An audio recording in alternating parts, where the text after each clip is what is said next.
SportsCenter over the weekend did a segment on their 50 states in 50 days, and Utah was their featured. And they highlighted the top five plays in the history of Utah. BYU had 2 of those plays. Jimmer's 52 against New Mexico in the 2011 Mountain West Conference Tournament in Vegas, and BYU's national championship in football in 1984. And that got us thinking, did they get it right? Did they miss a play? And then we thought, well, let's make our own list of the top 5 moments in BYU history. And then you know what? Some of them were easy to put on the list, and then others were like, what are we leaving out? Yes. Well, let me just say this blanket statement. SportsCenter got it right by putting BYU #1. Yeah, they did do that. As the #1 team in 1984. Yeah. It's a national championship. Sure it is. Okay? Some validation there. Okay. Ainge could have been in there. Detmer probably should have been in there. So where would we put those plays? Let's start at number 5. Jim McMahon in the 1980 Miracle Bowl in San Diego. The Hail Mary to Clay Brown.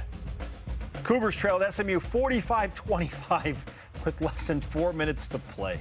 Every time I read it, it becomes more incredible. Yeah. What? The game's over.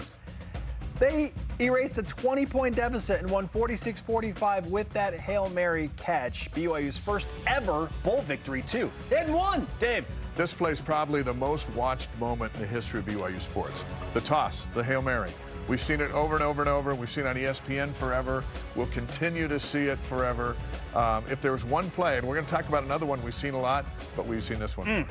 12-win season for the Cougars in 1980. Okay, let's go to number 4. Number 4 is Jimmer, leading BYU to the Sweet 16 as the National Player of the Year in that magical 2011.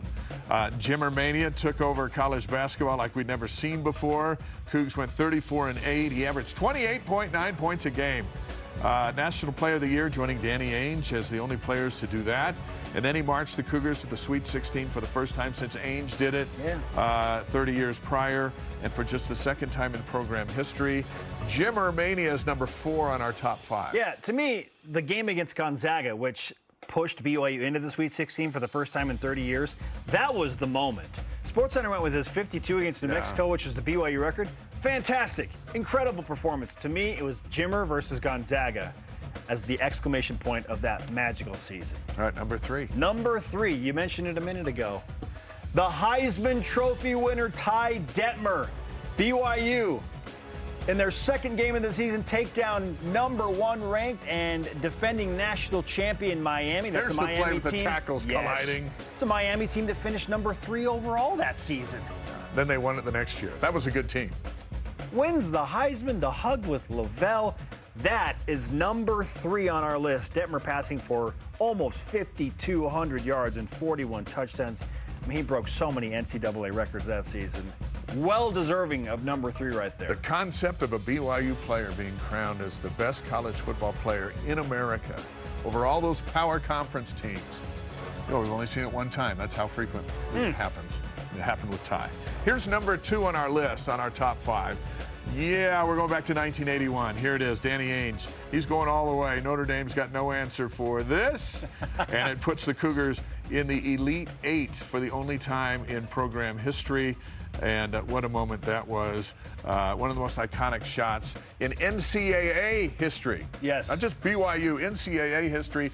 That's what's got this play at number 2. Digger Phelps still heartbroken about that as the head coach of Notre Dame. Over the outstretched hand of Orlando Woolridge. Coast to coast, Danny Ainge. BYU still trying to get back to the Elite 8. Maybe this is the year that happens, Dave. I remember watching this as a kid, just jumping up and down in our living room like, oh my gosh, that just happened. And at number 1, no surprise, we agree with SportsCenter. The 1984 National Championship for BYU football, capping a 13-0 season with that dramatic win over Michigan in the Holiday Bowl. BYU trailed 17-10 in the fourth quarter, but touchdowns to Glenn Kozlowski and Kelly Smith ultimately put BYU on top, 24-17 over Michigan.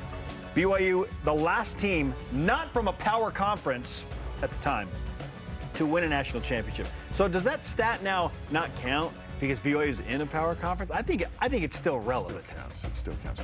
And when you're number 1, you are number 1 on the list. You know, there's nothing bigger than BYU football. You won the national winning championship. the national title. And yeah, they beat a 6-6 Michigan team. So what? I thought it was hilarious They that beat everyone. SportsCenter's anchors did say unranked Michigan. There's probably a Michigan guy on their staff. Hey, undefeated's undefeated, and that was a magical time for BYU, 1984.